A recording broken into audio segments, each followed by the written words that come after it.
it's Teresa with ReeseDixon.com. Today I'm back in my studio with another fantastic do-it-yourself Christmas gift idea. This one is for any little kid in your life. Every kid likes to feel special with something personalized just for them. And so today I am making a book commemorating the entire year of my son's life. So the first thing I did was I had to plan out what my book was going to be. So I went through all of my photos for the year and I chose some that reflects what his favorite things are right now, how he spends his time, what his life consists of at 4 years old. And then I planned the order of my pages. Then I printed all the images and words I was going to be using on iron-on paper. This is the kind that I used, and I just followed the instructions that came with this package. And my particular kind has this purple line down the middle to show you what side you should not be printing on. That was very handy. And so when you are printing your image for iron-on, you'll want to make sure that you flip it, because especially for text, the image will be reversed if you don't. And so you'll find when you press print, typically what happens is this screen pops up where you select the number of copies you want to print, and usually there's some kind of a button there. Maybe it's inside the properties button, but what you need to look for is something that says mirror image or t-shirt or iron on, and select that little checkbox or push that little button, however it works with your printer, and the printer should automatically flip your image for you, so you don't have to worry about any of that on your computer. So once you get your image printed, you'll cut it out of the iron-on paper as close to the image as you can. With this picture, it's really easy. You just cut on the square. But for this text, I kind of cut, as best I could, leaving just a little tiny border around the letter. Whatever you leave behind will kind of be like a glossy halo. So you want to reduce that as much as you can, but don't kill yourself over it. Okay, so what I'm using for my paper is this unbleached canvas. And I loved the thought of doing this in fabric because I've paid for some expensive personalized books for Addie in the past, and then I'm afraid to let him touch them. So this can be for him. He can play with this and look through it, and I don't have to go, oh, that cost me so much money.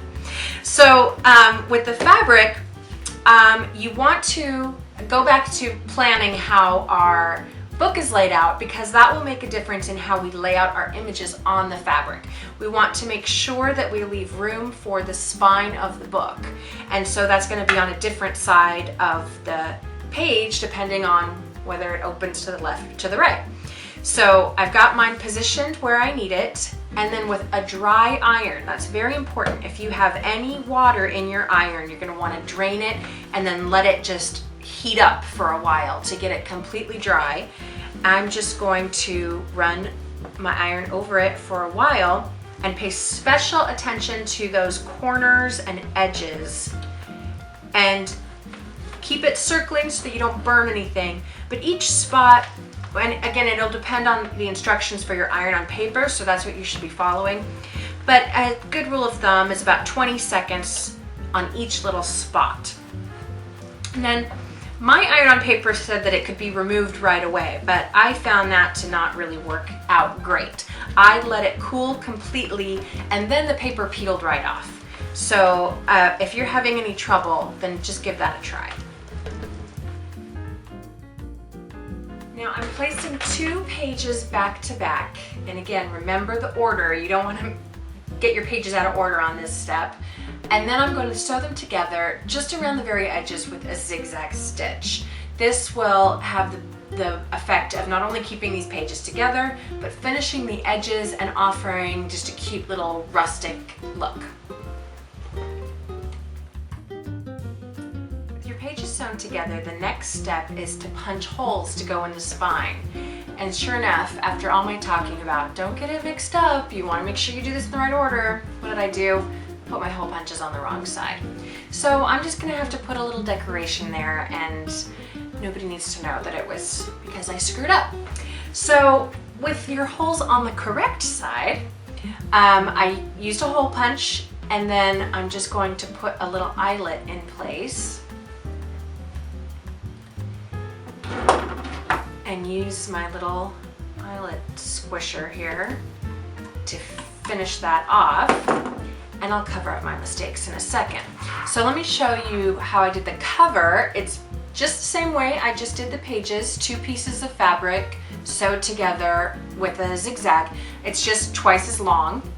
And then I did 2 rows of eyelets down the center, and then these are just like those little, you know, rings you put keys on. You can get at any office supply store. And I did a little decoration for the front cover. It's just another iron-on that I decorated and stitched in place. And so now I can just open up my little binder and put my pages in place. There we go, the book is all finished.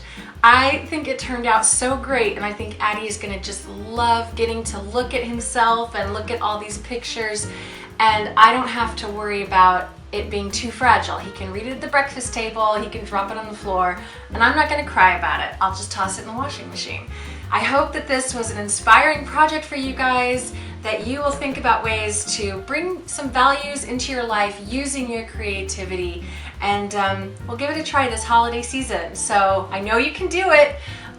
Subscribe to the channel for more great ideas, and we'll see you guys next time. Bye-bye.